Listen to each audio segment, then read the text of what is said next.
Hi, and welcome to this video on using the Shopify admin to configure Shopify webhooks. In this video, I'll be creating a webhook using the Shopify admin interface.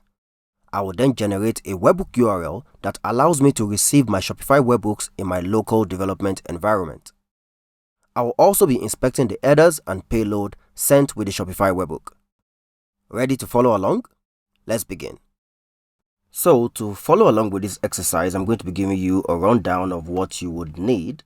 That's the requirements and the steps we're going to be taking to set up our webhooks on Shopify and receive them in our local environment. So the first thing you need is a Shopify store with admin access. So I have my Shopify store here, and you can see the admin page open. Next, Webhook CLI installed. You can find the installation instructions here. And also you need a locally running API server. I already have one running. Node.js server that, if you've been following this channel, we've been using to do a lot of our demos. For the steps, the first thing we're going to do is generate a webhook URL. That is the URL where we're going to be receiving our Shopify webhooks. Then we're going to create a webhook subscription on Shopify and then test and inspect the webhook. So now that you're all caught up with the steps, let us generate our webhook URL. First, I'm going to show you the code for the server, the locally running server. By the way, the server is running here on port 1337. So here are the routes. We have the base route that just prints welcome to the Webhooks API. We're going to be using that actually. Then we have the log Shopify webhook endpoint. This is the endpoint that is going to be receiving our Shopify webhook and is going to be logging a subset of the information contained in it. That's the webhook header, or rather with the webhook ID header, the number of items in the cart, and the time the webhook was created. So we're going to be creating a webhook URL to target this endpoint in our local environment. And we're going to be doing that using the Webhook CLI. To do that, I'm going to go to my CLI and go to a different tab. Now we're going to run webhook listen, that's a listen command, and give it the port on which our application is running, that is 1337. Hit enter. We are not currently logged in, so we're using a guest account. And Webhook is prompting us for the source label. For this, I'm just going to say Shopify. What path should the webhooks be forwarded to? We already know the path. That's the path that logs our webhook. So I'm just going to copy this from here. Log Shopify webhook. Go back and paste. Then hit enter to confirm that entry. Next prompt says, what's your connection label? Connection label. An example here says my API, so I'm just going to call this my Shopify logger. You can give this any name you want, anything that makes sense for the application you are forwarding your webhooks to. And as you can see, we now have a login URL because we are running a guest session. And we have our webhook URL down here that we're going to supply to Shopify in order to create our webhook. And as you can see, our CLI session is ready to receive webhook connections. So we're all good.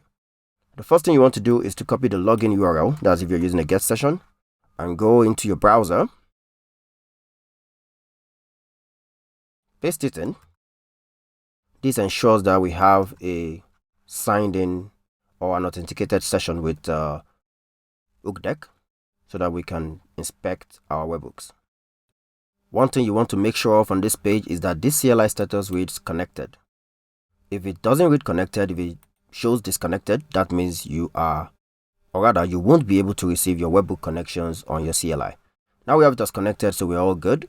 The next thing we're going to be doing is step 2, which is creating a webhook on Shopify for the cart update event. So to do that, let's go to our Shopify admin page and click on settings down here. On the settings page here on the side menu, scroll and click on notifications. Then on the notifications page, scroll down and you'll see a webhooks section down here, webhooks. This is where we create a new webhook. We already have a webhook created here for the cart creation event. And to create a new webhook, I'm going to click on the create webhook button, which brings up the add webhook form. Like we said earlier, we're going to be subscribing for the cart update event, so I'm just going to select that. We want our payload to come in JSON format. And for the URL, I'm going to go back to the CLI, copy my webhook URL and go back to Shopify and paste this in. Then for the Webhook API version, we're just going to pick the latest version. Just pick a latest version. So you don't want to pick an unstable or release candidate because those ones can still be buggy. So you want to go for the latest version. And once you're done, hit save. And that's it. You have your webhook successfully created. Now that a webhook has been successfully created for the cart update event, let's test this out. Fortunately, Shopify gives us this send test notification button that we can click to send the test notification. So let's do that. Let's click send test notification. As you can see, an example webhook request has been sent. So we should be receiving this in our CLI session. So we have now successfully received our webhook in our CLI session, and there are a couple of interesting things here. First, we have the 201 status code, which is sent from our server, indicating that our webhook is successfully logged. Then we have the request method post, which is the request method that Shopify uses to send webhooks. And here we have the endpoint that we channeled our Shopify webhooks to. Now, the last item here is pretty interesting because this is the event URL that you can use to view your webhook details. So I'm just going to copy this and go into my Chrome. Ensure that this shows connected. Then I'm just going to open a new tab and paste this in. As you can see in our browser, the event URL loads the event page. And there are a couple of details that are very useful here for you to inspect and understand the Shopify webhook that is being sent. First, we have some metadata here by HookDeck, the timestamps for the webhook, the last time it was attempted, and the response.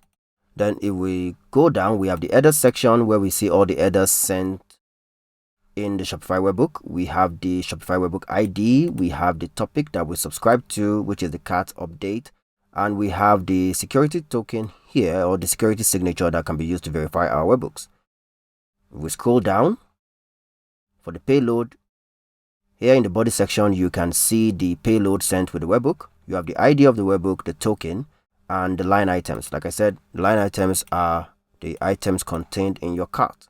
And here we have one item, which consists of all these details. And we also have the timestamps for the event that took place. And down here, we have the attempt section where you can see all your webhook attempts. We only made one attempt and we got a successful response, which is 201. If you click that, you're going to see the message that was returned by the server, which is webhook event successfully logged. To confirm that the application indeed logs our webhook, we have another endpoint in our code, which is the fetch webhook logs endpoint. So I'm just going to copy this endpoint, fetch webhooks logs, and go to Firefox, open that and go to localhost 1337, which is the port on which our application is running, and paste the endpoint. Hit enter. And as you can see, we have our webhook. We have the Shopify webhook that we just received. We have the webhook ID here from the webhook ID header. Then if we go to our event page, if you go to the header section, you will see this same header here. You can ignore this first entry. This is just a demo entry when the application was being developed. This is the actual one that we are logging, and we're logging the time that the webhook was received, the total line items, the webhook ID, and this ID is automatically generated by the MongoDB database that is being used. In this video, we have successfully configured webhooks using the Shopify admin and receive it in our local development environment. In a part 2 video in this series, we're going to be doing the same thing but using the Shopify admin API. So check the description to find the link to that video. If you have benefited from this video, do remember to leave a like and subscribe to our channel for more videos on Shopify webhooks and webhooks in general. Happy coding!